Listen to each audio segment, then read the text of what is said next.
Hello, Bl'Artagnan here with the whale Lufenia again. Doing a no synergy run here, using 3 of my favorite characters, which as always is super gratifying. Before we begin, as always, hit that like button, hit that subscribe button, notification bell, you know the works. Again, I say this every time it's overdone, but it really does help me out quite a bit.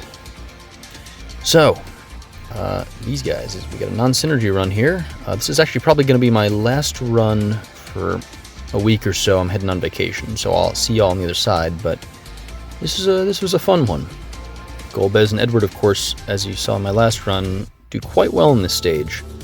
Golbez obviously batteries on everything, or not batteries, he refunds himself on everything thanks to his LD, and does tremendous damage and shaving, which is great for these whales. Edward,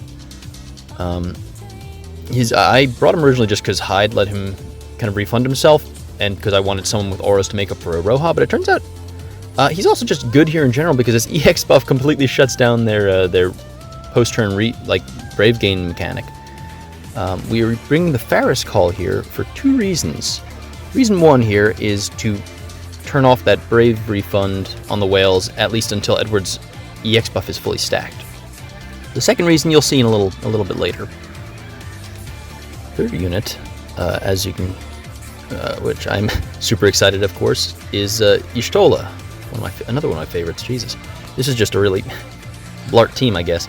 And she, as we know, batteries on basically everything she does. She either batteries the party or batteries herself, so she's just fantastic. She also has plenty of ways to stall the orb, which is useful in this stage because, unlike a lot of stages, assuming you're the party's over 15k Brave apiece, stall moves are actually great because you can use them to boost the orb instead of running the orb down. So you can use things like Y'shtola's 3 AAs or Edward's 3 AAs or Y'shtola's EX or her turn jumping to just keep that orb nice and safe. You'll actually be seeing at different points me using the AAs on both characters to just kind of stall a little bit because it's like, why not, you know?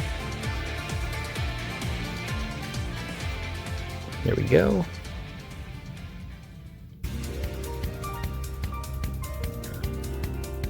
So, I'm seeing where these guys are, where their turns are at.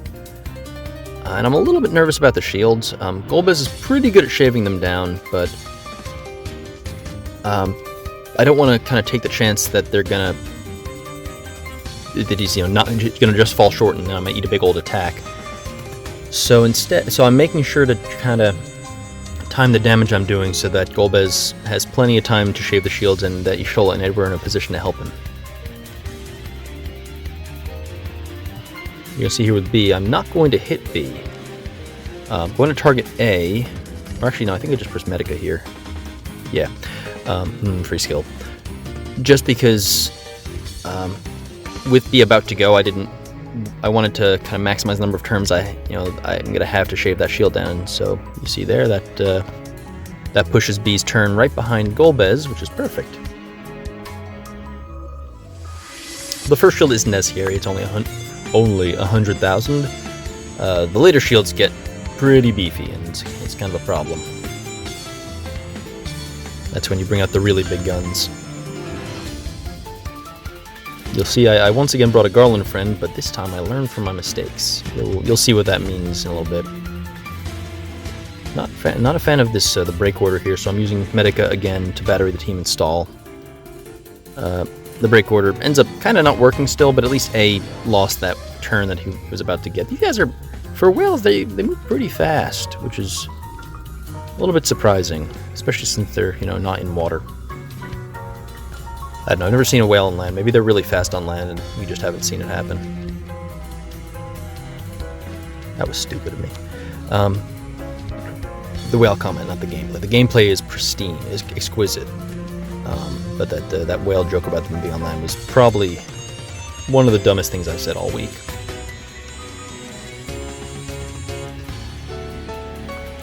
And I'm still very happy with Edward. I was certain he was just going to, well, not certain, I was worried he was just going to become like a call unit for the rest of his life after he got his LD boards.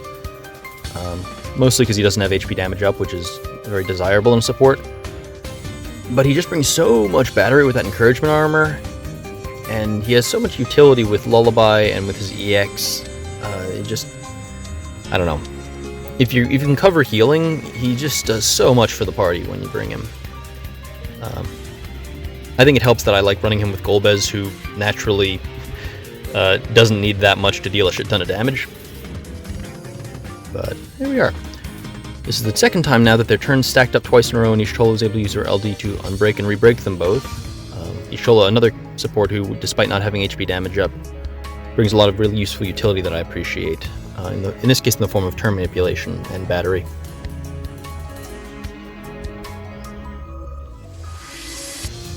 So you can see now, Faris the Faris call fell off a while ago, but thanks to Edward, they're kind of not dangerous at this point. I think the only thing that could really mess us up is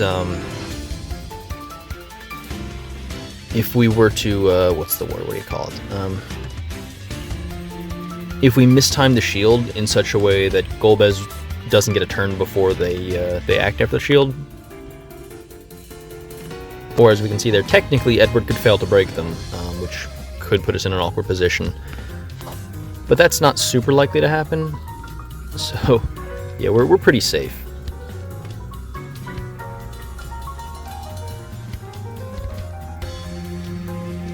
Gonna go ahead and use our another Scion's Holy, because Y'shtola is the one who's going to be tagging out for that Garland friend. I am once again bringing Garland, and I did learn from my mistakes last time. You'll see what I mean in a bit. So I'm boldly going to go ahead and get them both below 50%, and this is a little bit awkward because I used Golbez's skill 1 for shaving, so now they're both down there. I'm going to bring in Fujin LD call. Maybe a weird thing to see on this team.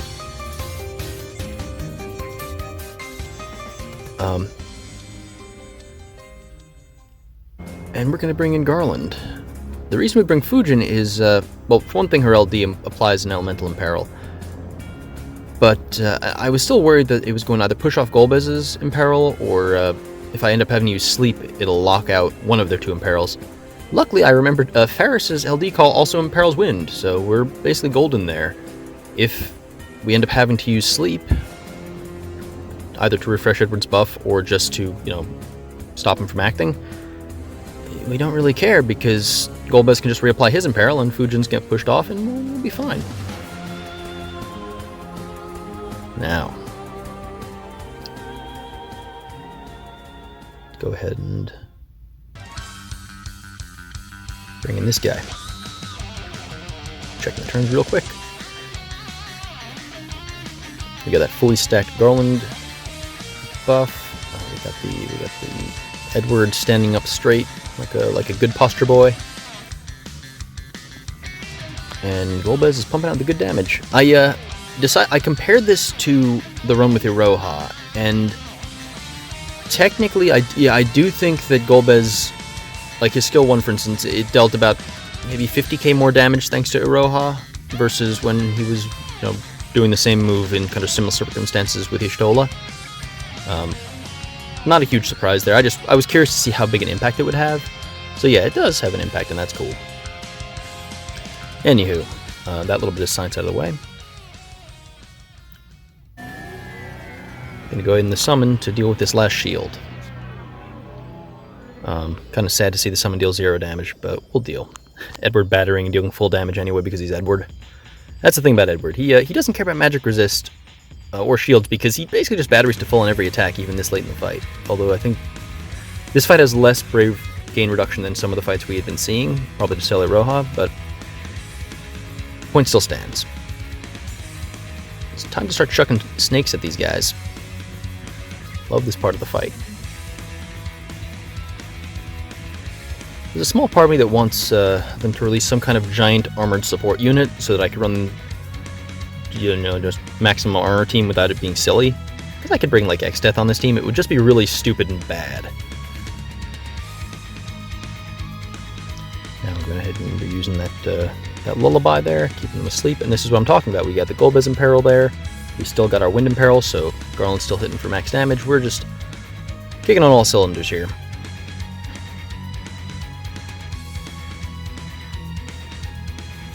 Now, it looks like we're not going to kill him, which is perfect, actually, because I wanted to have all 3 of these guys in the thumbnail, so that was actually exactly as planned. Carefully strategized. Outplayed and outsmarted, you dumb whale. Anywho, there we go. Whale Lufenia beaten without synergy. I know it's not a big accomplishment because it happens a lot, but I love using these characters, so this was fun.